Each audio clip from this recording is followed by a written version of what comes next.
Di sebuah kota kecil bernama Mainz, Jerman, pada akhir abad ke-14, lahirlah seorang pria yang akan mengubah wajah peradaban manusia, Johannes Gutenberg.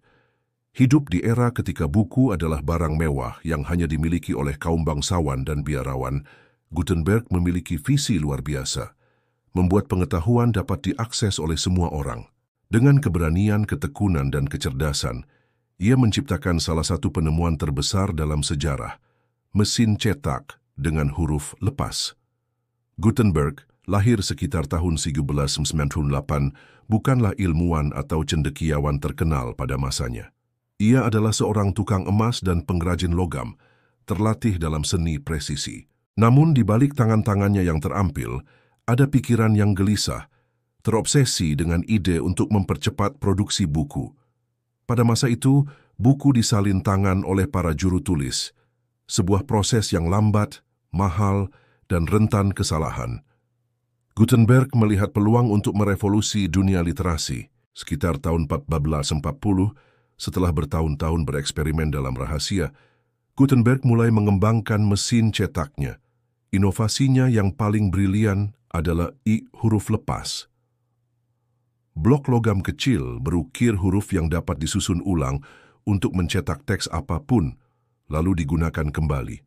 Ia juga menciptakan tinta berbasis minyak yang lebih tahan lama dan mesin pres yang terinspirasi dari alat pemeras anggur. Kombinasi ini memungkinkan produksi buku secara massal untuk pertama kalinya dalam sejarah. Puncak karyanya adalah Alkitab Gutenberg, dicetak sekitar tahun 1455. Dengan 42 baris teks per halaman, Alkitab ini bukan hanya sebuah buku tetapi sebuah karya seni. Keindahan tipografinya menyaingi naskah tulis tangan terbaik, namun dapat diproduksi dalam jumlah besar dengan biaya jauh lebih rendah. Sekitar 180 eksemplar dicetak, dan buku ini menjadi simbol awal era baru, zaman informasi. Namun perjalanan Gutenberg tidaklah mudah.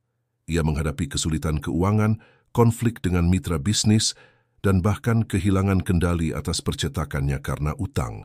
Johann Fust, seorang investor, menggugatnya dan mengambil alih peralatan cetaknya, meninggalkan Gutenberg hampir bangkrut.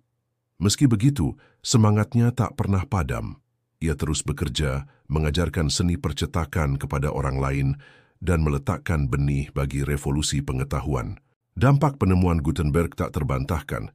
Mesin cetaknya memicu ledakan literasi, menyebarkan ide-ide Renaissance, reformasi Protestan, dan revolusi ilmiah. Buku-buku menjadi lebih murah, pengetahuan menyebar ke tangan rakyat biasa, dan dunia mulai berubah dengan kecepatan yang belum pernah terjadi sebelumnya. Dari pamflet hingga karya sastra, mesin cetak menjadi katalis perubahan sosial, politik, dan budaya. Gutenberg meninggal pada tahun 1468, hampir dilupakan di masa hidupnya. Namun warisannya hidup dalam setiap halaman buku yang kita baca hari ini. Ia bukan hanya seorang penemu, tetapi seorang visioner yang membuka pintu menuju dunia modern. Tanpa Gutenberg, mungkin kita tidak akan pernah mengenal era informasi seperti sekarang. Dari sudut kecil di Mainz, ia menggerakkan roda sejarah, membuktikan bahwa satu ide sederhana, mencetak kata-kata, dapat mengubah dunia selamanya.